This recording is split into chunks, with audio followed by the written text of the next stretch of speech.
आदाब नाज़रीन, आपके पसंदीदा प्रोग्राम अदब को लेकर हम हाजिर हैं। मैं हूं आपका मेज़बान डॉक्टर जतिंदर परवाज़। जैसा कि आप जानते हैं कि हम अपने इस प्रोग्राम के तहत किसी न किसी नए मौजू को लेकर हाजिर होते हैं, और आज हमने जिस मौजू का इंतखाब किया है वो है उर्दू गज़ल कल और आज। उर्दू गज़ल जिसने तवील अपना एक सिलसिला हमारे आँखों के सामने रखा है, एक लंबा सफ़र तय किया है, उस पर गुफ्तगू करने के लिए हमने जिस अहम शख्सियत को अपने स्टूडियो में दावत दी है वो भी किसी तारुफ़ के मोहताज नहीं हैं। वो हैं शम्स तबरेज़ी साहब, मेरे साथ तशरीफ़ फरमा हैं। शम्स साहब, आपका खैर मकदम है, इस्तकबाल है। बहुत बहुत शुक्रिया। शम्स तबरेज़ी साहब का ज़िक्र इस हवाले से भी आता है कि हमारा जो पंजाब का इलाका है, हिमाचल, जम्मू कश्मीर और दिल्ली की इस तरफ का जो एक इलाका है, चंडीगढ़ ख़ास करके, तो एक बड़ा नाम जो हम उर्दू दुनिया का उठाते हैं तो वो शम्स तबरेज़ी है। अगर आप कहीं भी चले जाएं और कहें कि मैं चंडीगढ़ से आया हूं, तो वो पूछेंगे कि शम्स तबरेज़ी साहब को जानते हो, तो ये आपका इम्तिहान हो जाता है। शम्स साहब एक स्कॉलर हैं, 2 दर्जन से ज़्यादा किताबें इन्होंने एडिट की हैं। एक इनका शेरी मजमुआ बहुत मशहूर और मकबूल हुआ था। इसके अलावा ये मुशायरों के नाज़िम भी रहे हैं, अब भी मुशायरों में नाज़िम की हैसियत से भी बुलाए जाते हैं। बड़े शायर जो हैं उनकी फ़हरिस्त में इनका नाम शामिल है। हम इनसे बात करेंगे गज़ल के बारे में कि गज़ल ने कैसे सफ़र तय किया, क्योंकि गज़ल के बारे में कहा जाता है कि गज़ल जो है इसने पीरों फ़कीरों की दरगाहों पर सजदा करके दुआएं भी हासिल की और कोठे पर तवाइफ़ के पैरों में बजते घुंघरुओं के साथ जुगलबंदी करके वाहवाही भी लूटी। लेकिन गज़ल जब दौरे हाजिर तक आई तो इसने आम आदमी के आंसू पोंछने में भी कोई गुरेज नहीं किया। इसी सिलसिले में हम बात करेंगे। तो शम्स साहब, मैं चाहता ये हूँ कि आपसे जो पहला सवाल मैं पूछना चाहता हूँ कि हम कहते हैं कि गज़ल कल और आज, इससे क्या मुराद लेते हैं कि गज़ल कल क्या थी, आज क्या है?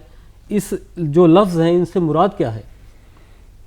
सबसे पहले मैं अपने नाजरीन का शुक्रिया अदा करूं कि वो हम सबको सुनने के लिए, देखने के लिए बैठे हुए हैं। परवाज़ साहब आपका और तमाम जलंधर दूरदर्शन के अरकान का शुक्रिया कि उन्होंने ये मौका दस्तयाब किया। अब मौजू पे आते हैं जी। गज़ल कल और आज के ताल्लुक़ से जब गुफ्तगू शुरू की जाती है और जब हम ये कहते हैं कि गज़ल क्या थी, तो हमारे दिमाग में अमीर खुसरो और उस वक्त की ज़बान, उस वक्त का लबो लहजा जहन में आता है। अब जाहिर है कि जब कोई भी चीज़ शुरू होती है, किसी भी चीज़ का आगाज़ होता है, तो अपनी किस शक्ल में होती है ये हम और आप तमाम लोग जानते हैं। गज़ल के हवाले से अगर हम बात करें तो हज़रत अमीर खुसरो से शुरू होती है, लेकिन कायदे से अगर देखें और जो अदब के तालिब इल्म हैं या अदब के जो मुहक्किकीन हैं वो इस बात को जानते हैं कि अपनी नश्व नमा तक पहुँचने में गज़ल को काफ़ी वक्त लगा परवाज़ साहब। और खुसरो के बाद हम गज़ल की बाकायदा तौर पर तारीख़ या उसकी नश्व नुमा तक पहुँचते हैं तो हमें फिर वली दकनी याद आते हैं, जिनको वली गुजराती के नाम से भी याद किया जाता है। वली दकनी ने गज़ल को बाकायदा एक ऐसा रूप दिया जिसमें वो तमाम टेक्निक्स थी जो आज तक चली आ रही। ये हमारे नाज़रीन जानते हैं अच्छी तरह से, आप भी जानते हैं, तमाम लिटरेचर के लोग जानते हैं कि गज़ल की आमद फ़ारसी से हुई और फ़ारसी में गज़ल की जो टेक्निक थी, जो उनकी तरकीबें थी, तकरीबन वही सब आ गई। लेकिन आते आते और इसको हिंदुस्तान में या इस बर्रे सग़ीर में जो हमारी ज़बान बोली जा रही थी उसमें बसते बसते काफ़ी वक्त लग गया जी। तो जब पुरानी गज़ल की बात करते हैं, हम कल की गज़ल की बात करते हैं तो अमीर खुसरो का जिक्र आता है, और जब आज की बात करते हैं जिसमें गालिब, मीर, मोमिन, यहाँ से होते होते जब आज की बात आती तो बड़ा बदलाव है जी। उसमें आप इसलूब के एतबार से, डिक्शन के एतबार से, ख़याल व फ़िक्र के एतबार से, मौजू के एतबार से, यानी जब गज़ल को आप देखिए उसका दामन इतना वसी है। और ये कमाल की बात है कि हर दौर में गज़ल और आज भी गज़ल की का परचम हमेशा बुलंद ही रहा है। मैं जानना ये चाह रहा हूँ कि आप बिल्कुल पुराने शायरों का और नए शायरों का आप जिक्र कर रहे हैं कि गज़ल में ये है कि जो मीर खुसरो का लहजा था वो आज नहीं है, नहीं, आज अलग तरह से गज़ल कही जा रही है। लेकिन गज़ल का जो स्ट्रक्चर था, जो उसका फॉर्मेट था, वो तो नहीं बदला, मतलब उसी तरह कहा जा रहा है। 5 शेर कहे जा रहे हैं गज़ल में, 7 शेर कहे जा रहे हैं, उसी तरह की वज़न बहरें वहीं चली आ रही हैं, और मक्ता भी उसी तरह से कहा जाता है, शायर उसमें अपना नाम जो है वो लिखता है। स्ट्रक्चर तो वही है, तो गज़ल में फ़र्क क्या किस एतबार से आया? क्या मौजू के एतबार से, ज़ुबान के एतबार से? हाँ बिल्कुल, ज़बान भी बदली और मौज़ूआत तो बदले ही। देखिए, कोई भी शायर जिस ज़माने में अपनी बात करता है या गज़ल के लहजे में किसी ख़याल को पेश करता है तो वो उस ज़माने की बात करता है ना जी। अगर गालिब कहते हैं कि दिल ही तो है न संगो ख़ेश, दर्द से भर ना आए क्यों, रोएंगे हम 1000 बार, कोई हमें रुलाए क्यों, तो उस ज़माने के गम और उस ज़माने के दुख और उस ज़माने की उन परेशानियों का जिक्र कर रहे हैं जो आम तौर पर मोहब्बत या किसी लगावट के लिए होती हैं। जी जी जी। लेकिन आज का शायर जब जिक्र करता है तो उसके लिए इसलूब दूसरा होता है, डिक्शन दूसरा होता है। आज वो महबूब को ज़्यादा गले लगाने के लिए अपने आप को तैयार खड़ा नहीं पाता है, उससे आंखों से आंखें मिला के बात करना चाहता है। जी जी। और वो ये नहीं कहता कि नहीं मैं तेरे लिए मरा जा रहा हूँ या घिसा जा रहा हूँ या इस तरह की बात। नो, वो कहता है कि अगर मैं तेरे लिए वक्त निकाल रहा हूँ या तुझसे मोहब्बत करता हूँ तो मैं ये उम्मीद करता हूँ कि उसका जवाब, उसका रिस्पॉन्स भी मुझे मिले। जी। मेरी गज़ल का एक मतलब मैं आपको पेश करता हूँ कि सीधी सी बात है जो मुझे जानता नहीं, सीधी सी बात है जो मुझे जानता नहीं, मैं भी फिर ऐसे शख्स को पहचानता नहीं। एकदम से सामने बात हो रही है। जी हाँ, सामने बात हो रही। अब हमारे जो क़ुदमा थे, जो कदीम शायर थे, जहाँ से गज़ल का आगाज़ होता है या गज़ल के आगाज़ से होने तक जब थोड़ी आगे बढ़ती है 10, 20, 50 साल, तो वहाँ जो रख रखाव शायरी का है वो उस तरह का नहीं। वहाँ तो मीर कहते हैं कि हमने तेरी याद में क्या क्या नहीं कर दिया और तूने हमारी मोहब्बत को रुसवा कर दिया, वगैरह वगैरह, इस तरह के बहुत से शेर मिल जाएंगे। तो कहने का मतलब ये डिक्शन में बदलाव आया, असलूब में बदलाव आया, ज़बान व बयान। अब ज़बान के एतबार से मैं अगर कहूँ तो दाग को आप नज़रअंदाज नहीं कर सकते। ज़ुबान का शायर, दाग का कमाल ये है कि उन्होंने यानी मुहावराती ज़बान में अपने ख़याल को, अपने फ़िक्र को इस तरीके से पेश किया कि वो लाजवाल बन गया। आज दाग स्कूल ने ज़बान को ज़िंदा रखा हुआ। और मैं आपको बताऊं, आप तो लिटरेचर के तालिब इल्म रहे हैं, लिटरेचर को अच्छी तरह से समझते हैं, खुद आपने PhD की। दाग के नौरतन थे जो उनके शागिर्द थे, जिसमें सीमाब, जिसमें जोश मलसियानी, जिसमें बेखुद, और कौन कौन लोग नहीं थे। ये सब लोगों ने गज़ल के सिलसिले को आगे बढ़ाया। हाँ। एक बात मैं ये पूछना चाह रहा हूँ कि जो एक गोल्डन पीरियड कहा जाता है हमारी उर्दू शायरी का, जो बहादुर शाह जफ़र का ज़माना था, जिसमें गालिब भी थे और दाग देलवी थे, ज़ोक थे, और भी बहुत से एक कहना चाहिए कि बहुत से लोग ऐसे थे जिनकी शायरी आज तक चली आ रही है। उस दौर में जो गालिब थे उनकी शायरी बिल्कुल अलग है उन लोगों से।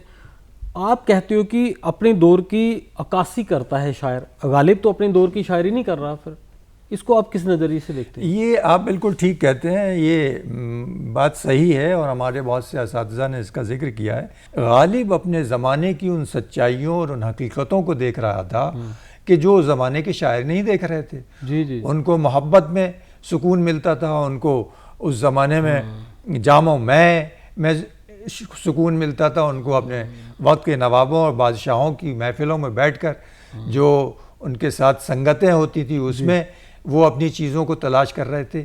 शायद इसीलिए गालिब को अपने ज़माने में वो मकबूलियत नहीं मिली। आप जानते हैं चश्मा के ज़ौक़ और गालिब के क्या क्या मामलात रहे और ज़ौक़ के शागिर्द किस तरह से गालिब को जलील और रुसवा करते थे, लेकिन ज़ौक़ का आज कहीं जिक्र नहीं है। गालिब आज से 500-700 साल तक ज़िंदा रहेंगे। शायद उसकी वजह यही है कि उन्होंने अपने से आगे की बात कही। हम एक बात और कहते हैं कि गालिब एक ऐसा शायर है जो माबाद जदीदियत की बात करता है, यानी जदीदियत के आगे की बात करता उस है। दौर में जब ये लफ्जों का जिक्र भी नहीं होता था। हाँ हाँ, ये यानी एक चीज़ तो ये होती है कि हमें सामने देख रहे हैं तो हमें 5 दरख्त के बाद छठा नहीं दिख रहा है। गालिब उस छठे, 7वें, 8वें, 9वें दरख्त को देख रहा है कि उसके बाद क्या आने वाला है, और वो अपनी शायरी में वो वसी नज़रिए की बात है, वसी वसी नज़रिए की वसी बात। नज़रिए। ये बड़ी खूबसूरत बात आपने कही, और मैं इसमें ये बात भी जोड़ना चाह रहा था। जैसे आज शायर ये कहता है कि रंगीन मर्तबान में ये खुश नहीं तो क्या, हाँ, कुछ मछलियां उदास तो तालाब में भी हैं। बिल्कुल बिल्कुल बिल्कुल। तो ये कैसे मुतासिर करती है हमारी शायरी को ऐसी बातें? भाई मैं नाजरीन को बता दूं कि पहला तो ये शेर खुद डॉक्टर परवाज़ का है, और इनकी ये गज़ल बहुत अच्छी गज़ल है, और इसका एक शेर मुझे बहुत पसंद है, मैं वो चाहता हूँ आपसे शेयर कर दूँ इसी गज़ल का। और वो शेर इस तरह से है कि दिल्ली सुखनवरों का है मरकज़ मगर मियाँ, दिल्ली सुखनवरों का है मरकज़ मगर मियाँ, उर्दू के कुछ चराग तो पंजाब में भी हैं। तो अगर आपने शेर का जिक्र कर दिया है तो बात दूसरी तरफ चल गई, तो मैं सवाल ये बनता है कि पर जो मौजूदा दौर की पंजाब में गज़ल कही जा रही है, हाँ, उस पर कुछ आप रोशनी डाल लें, और पुराने पंजाब में शायरी किस तरह की हो रही थी? भाई देखिए, बड़ा मुश्किल सवाल कर लिया आपने। अब इसमें हो सकता है कुछ लोग मुझसे नाराज़ हो जाएं, चूँकि मौजूदा ज़माना में आम तौर पे ये कहता हूँ कि ये ज़वाल का वक्त है, और ज़वाल जब कह रहा हूँ तो आप समझिए कि हर वक्त में हर चीज़ की एक साइकिल चलती है। जो नुक्ता किसी ज़माने में साइकिल के पहिए के टॉप पर होता है वो कभी नीचे भी आता है जी। तो ये जो नीचे आने का प्रोसेस चल रहा है और नीचे से कब ऊपर जाएगा मैं नहीं जानता कि कितना वक्त कितना ज़माना लगेगा। पंजाब एक ऐसी धरती, ऐसी सरजमीन जिसने उर्दू की न सिर्फ परवरिश की, उर्दू शायरी को यानी दुनिया के उर्दू शायरी के उफ़क़ पर बहुत आगे चलाया। ऐसे ऐसे नाम हैं कि लिए जाएं तो बहुत वक्त लीजिए। अब देखिए, ये सिलसिला मैंने दाग से शुरू किया था। दाग का जब जिक्र आता है तो ज़बान की शायर, पूरन सिंह हुनर, अमृतसर के शायर, बहुत से शायर हैं, मैं एक दो इस तरह के नाम लूँगा आपसे कि जिन्होंने शायरी को मुकालमा बना दिया। जी, गुफ्तगू का एक ऐसा सिर्फ लफ्ज़ों के उलट फेर से। अब मैं एक शेर पढ़ता हूँ, वो कहते हैं कि कैसे कैसे ऐसे वैसे हो गए। हाँ, अच्छा, वाह वाह वाह। कैसे कैसे ऐसे वैसे हो गए। आप सिर्फ लफ्ज़ों का उलट फेर से, और ऐसे वैसे कैसे कैसे हो गए। अब ये पंजाब का ही शेर है ना। तो ये पंजाब के अलावा बहुत सी जगह पर शायरी हो रही है, लेकिन मैं नाम नहीं लेना चाहूँगा। लोग अपनी कोशिशों में मसरूफ़ हैं, कर रहे हैं, और मैं बहुत ही ऑप्टिमिस्टिक हूँ। उम्मीद रखता हूँ कि वो शायरी तो नहीं हो रही है जो अब से 30 साल 35 साल पहले हो रही थी। 20वीं सदी का जिसे बड़ा शायर माना जाता है, बशीर बद्र, गज़ल जो नई गज़ल है उसको स्टैब्लिश करने में बशीर बद्र, निदा फाजली, शहरयार और ये हमारे राहत अंदौरी वगैरह जो मौजूदा दौर तक आ गए, इन लोगों का क्या रोल रहा है इसमें? बहुत बड़ा रोल रहा है। एक तो डॉक्टर साहब मैं अर्ज़ कर दूं कि बशीर बद्र ही एक ऐसा शायर है कि आप अगर बाकी के शायरों को हटा दें तो ही हमारी जो नई गज़ल है उसने कमाल कर दिया है बशीर बद्र के हवाले से। कुछ शेर उनके हाँ बिल्कुल, मैं आपकी खिदमत में पेश करता हूँ, नाजरीन को भी मज़ा आएगा। और एक ऐसा शायर बशीर बद्र जिसने ज़बान व बयान, जिसने फ़िक्र व ख़याल, जिसने अपने डिक्शन और अपने ज़माने के रख रखाव और समाजी हमारी जो दुश्वारियाँ और परेशानियाँ थीं उनको किस तरीके से पेश कर दिया। ओफ, मैं तो बशीर बद्र को पूरा स्कूल ऑफ थॉट मानता हूँ। क्या कहने। अब आप देखिए, मैं आपकी खिदमत में एक शेर पेश करता हूँ, आप ज़बान देखिएगा। पहले ये गज़ल में कहाँ आती थी, और अगर कोई कह देता था तो उस्ताद हमारे जो थे, क्या बकवास कर रहे हो, शायरी में कहीं ऐसा होता है। आज शायरी में ये लफ्ज़ इतने राइज हो गए हैं, इतने ज़्यादा शिद्दत के साथ लोग इस्तेमाल कर रहे हैं कि शायरी पूरी ही नहीं होती। मैं आपकी खिदमत में एक शेर सुनाता हूँ कि किसी की याद में चौखट पे मत चिराग रखो। हाँ, वाह। किसी की याद में चौखट पे मत चिराग रखो, किवाड़ सूखी हुई लकड़ियों के होते हैं। अब देखिए याद को किस तरह से वो शख्स नए अल्फाज नए डिक्शन के साथ ही इस्तेमाल कर, चौखट, किवाड़, सूखी लकड़ी, क्या इमेजिन किया था हमने या आपने, या आप पुराना अपना देख लीजिए, हमारा जो रिवायती लिटरेचर है उसमें इस तरह के अल्फाज इस्तेमाल ही नहीं कर सकते, है ना। या अब देखिए कितना कितना बड़ा कैनवास उसने कर दिया वो शख्स। वो कहता है कि खूबसूरत, उदास, खौफजदा, खूबसूरत, तीन उदास, चीजें हैं। खौफजदा।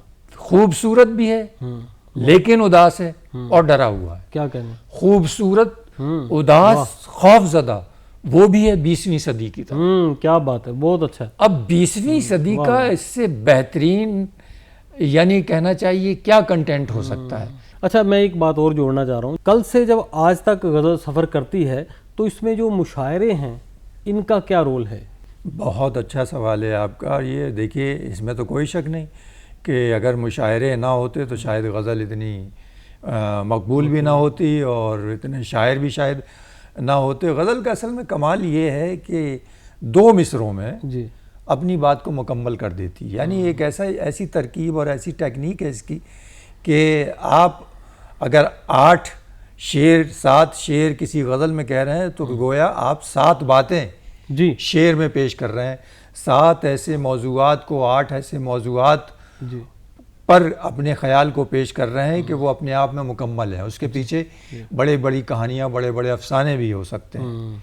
तो वो एक ऐसा कारनामा है कि ये उसके बग़ैर आप ये चल नहीं सकते, इसलिए गज़ल मकबूल है और इसीलिए गज़ल का परचम हमेशा बुलंद रहेगा, ये कभी भी कम नहीं हो सकता। आज देखिए गज़ल हर ज़बान में लिखी जा रही है। तो मुशायरों से क्या फ़ायदा होगा? मुशायरों में हो ये रहा है कि जो ज़बान लिख पढ़ नहीं सकते उनको भी गज़ल अच्छी लग रही है। अच्छा, सुनने में अच्छी लग रही है। आज देखिए हर नेता, हर लीडर और सिनेमा में, थिएटरों में, हमारे डायलॉग्स में गज़ल के जो अच्छे अशार होते हैं, जो पूरे पूरे मानी और पूरी पूरी सदियों के मफाहिम पेश कर देते हैं, गज़ल के रेफरेंस से की जा रही है। अच्छा, दूसरी सबसे बड़ी बात, जो गज़ल का लबो लहजा है, जो गज़ल की ज़बान है, वो लोगों तक पहुंच रही है। जो ज़बान नहीं जानता है उसको भी शेर एज इट इज़ याद हो जाता है और वो उसके रेफरेंस दूसरों तक पहुंचते हैं। तो ये बड़ा कारनामा है कि गज़ल ने ज़बान को अवाम में मकबूल किया।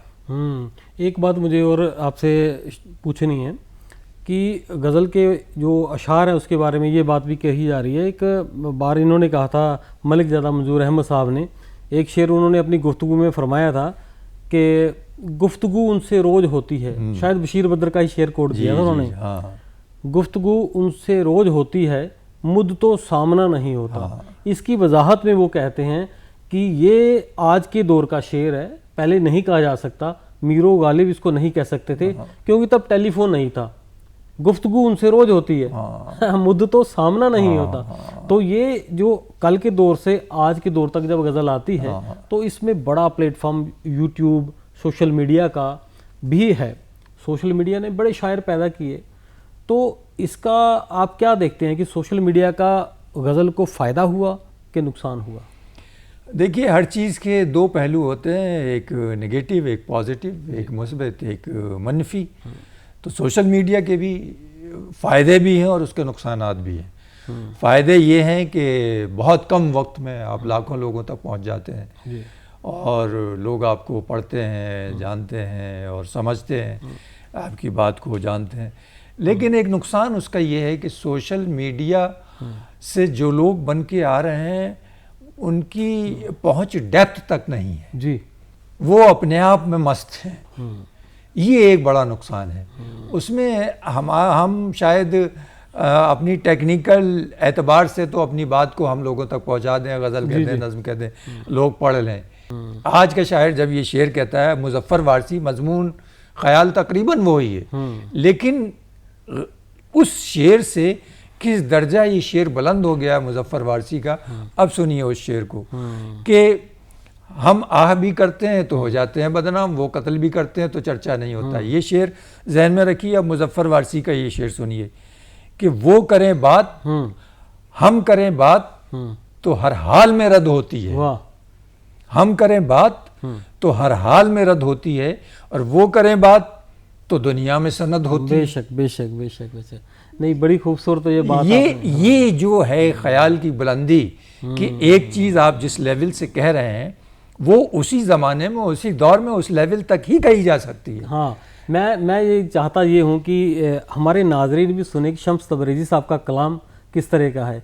आप चंद अशारे गज़ल के पढ़ दीजिए, बिल्कुल हमारे पास बहुत महदूद वक्त है। कलाम शम्स तबरेज़ी नाम की एक आपका शेरी मजमूआ आया था, दिखा दीजिए हमारे नाजरीन को। ये एक मजमूआ आप कोई चंद अशार, मैं आपको वही गज़ल के 4-5 शेर सुनाता हूँ जो आपने ज़बान और मौजूदा ज़माने के एतबार से कही कि वही शामो सहर हैं, वही शामो सहर हैं, रात दिन हैं बेहिसी वाले। क्या बात है।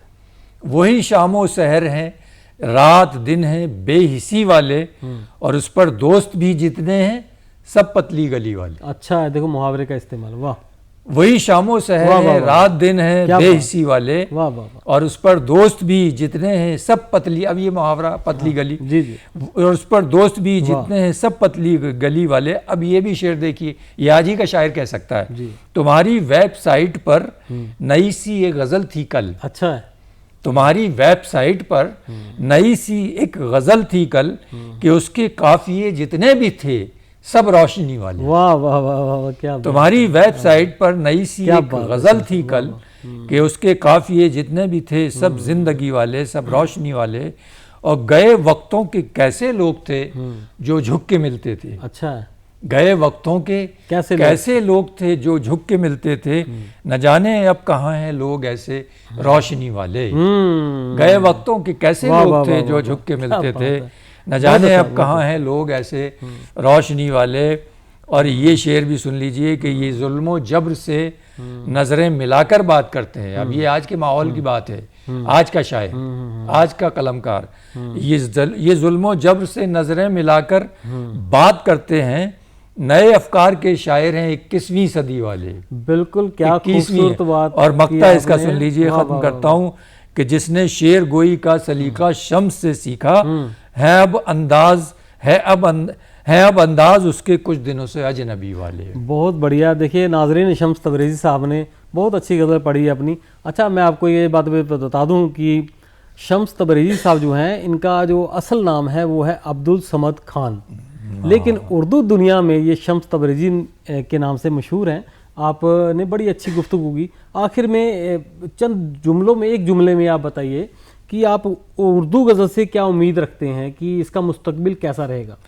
नहीं, मुझे पूरी उम्मीद है कि इसको तो बहुत लोगों ने उखाड़ने की भी कोशिश की, जिनको लगता था कि गज़ल मौज़ूआती एतबार से बहुत महदूद है। हालांकि ऐसा नहीं है, गज़ल हमेशा से ज़िंदा है, पिछले 300 साढ़े 300 साल की तारीख़ है, और मैं समझता हूँ कि आगे भी इसी खुश उसलूबी के साथ और इन्हीं मोहब्बतों के साथ ज़िंदा रहेगी, और लोग इसमें नए नए ख़यालात, नए नए मौज़ूआत लाते रहेंगे, क्योंकि ये एक ऐसा वाहिद तरीक़ा है अदब का कि जिसमें बहुत कम लफ्ज़ों में एक ज़माने की बात की जा सकती है। बेशक, आपने बड़ी अच्छी गुफ्तगू की। और नाजरीन, आइंदा फिर किसी नए मौजू को लेके आपसे गुफ्तगू करेंगे, आपके रूबरू होंगे। आज शम्स तबरेज़ी साहब हमारे स्टूडियो में आए और हमने उर्दू गज़ल कल और आज के सिलसिले में बात की। आपका बहुत शुक्रिया शम्स साहब। बहुत बहुत शुक्रिया। और नाजरीन, आपका भी बहुत शुक्रिया। आदाब।